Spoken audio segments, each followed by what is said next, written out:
Bago ka magpanik sa chart ni XRP at sa laglagan ng buong market, huminga ka muna dahil sa video na ito ay iisa-isahin natin kung bakit bumabagsak ang presyo at bakit ang mga nangyayaring galaw ay hindi po random, kundi resulta ng macro pressure, market psychology at saka internal na dynamics ng crypto ecosystem. Ayon po sa analysis ni Ginoong Austin Hilton, bumagsak ang total crypto market cap mula sa higit $3 trillion hanggang $2.93 trillion sa loob ng napakaikling window. At ang tanong na paulit-ulit na naririnig ngayon sa bawat trader ay bakit sabay-sabay ang pagbaba? At ayan po ang siyang ating pag-uusapan sa video na ito at simulan po natin sa ating unang katanungan kung ano po ba ang meaning ng pagbaba ng total crypto market cap. Ang pagbaba mula po sa $3 trillion papuntang $2.93 trillion ay hindi po simpleng dip. Ito ay malinaw na sinyales na maraming kapital ang tumatakbong palabas ng market. Kapag ganito po ang nangyayari, madalas ay defensive mode ang karamihan ng mga investors.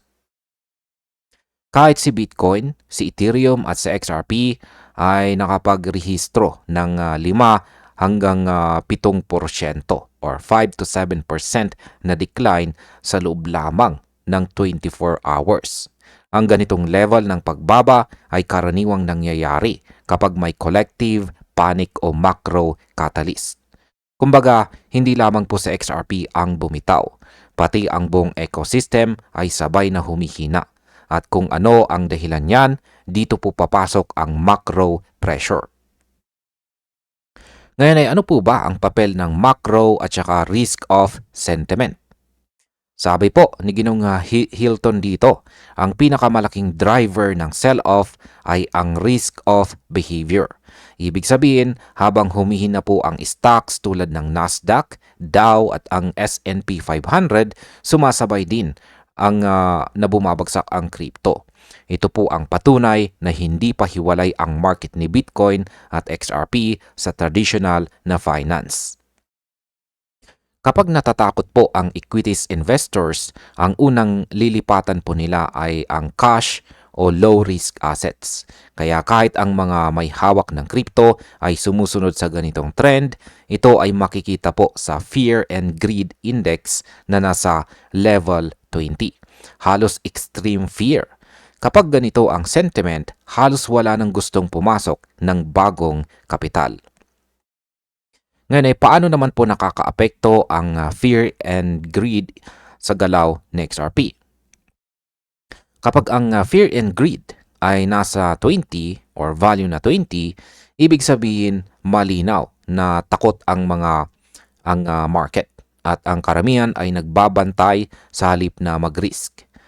Naalala mo siguro noong November na dominated po ng extreme fear and index. At kapag matagal na ang takot, nagiging conditioned response ito sa mga investors, parang automatic na reaction. Kapag humina po ang presyo, mas maraming nagbebenta, kaya lumalala ang pagbaba. Kaya kahit sa XRP ay nadadamay po sa chain reaction. Hindi dahil may problema ang fundamentals po niya, kundi dahil pinipilit ng market psychology ang mga tao na huwag munang bumili o mag-accumulate. Ngayon ay ano po ba ang nangyayari sa leverage at saka liquidations? Isa po sa pinakamalupit na bahagi ng sell-off ay ang liquidation cascade.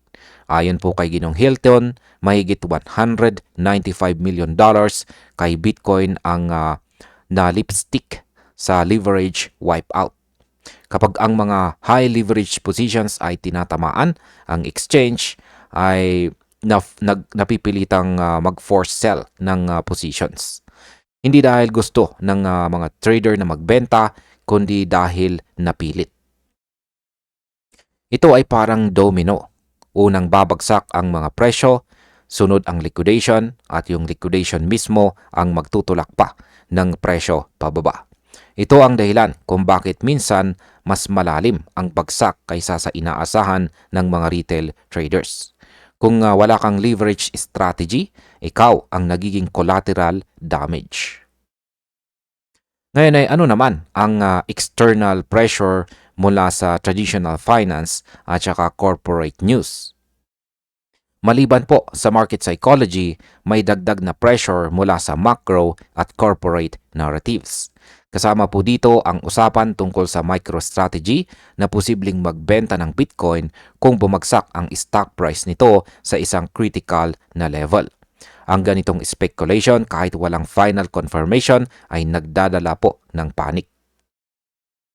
Ito ay sumasabay pa sa criticism mula sa JP Morgan noong late November tungkol po sa strategy ng MicroStrategy.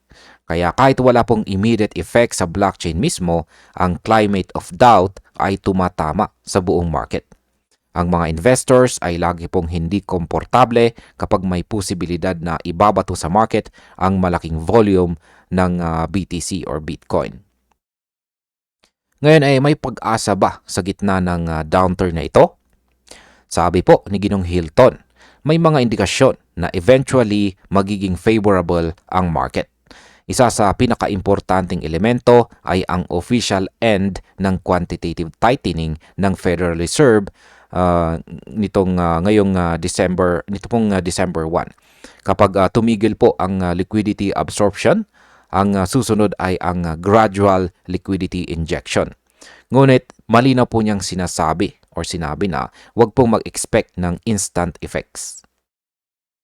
Ang market po ay may delay reaction at madalas dumadaan muna sa consolidation bago magkaroon ng reversal. Ang dalawang bagay na dapat po nating bantayan ay ang stabilization ng sentiment at saka ang pagpasok ng bagong demand. Dahil kahit oversold ang crypto market, kailangan pa rin ng catalyst bago ito umangat. Ngayon ay ano naman ang kondisyon ng mga altcoins kasama si XRP? Ang altcoins kabilang po sa XRP ay nasa mahirap na liquidity conditions.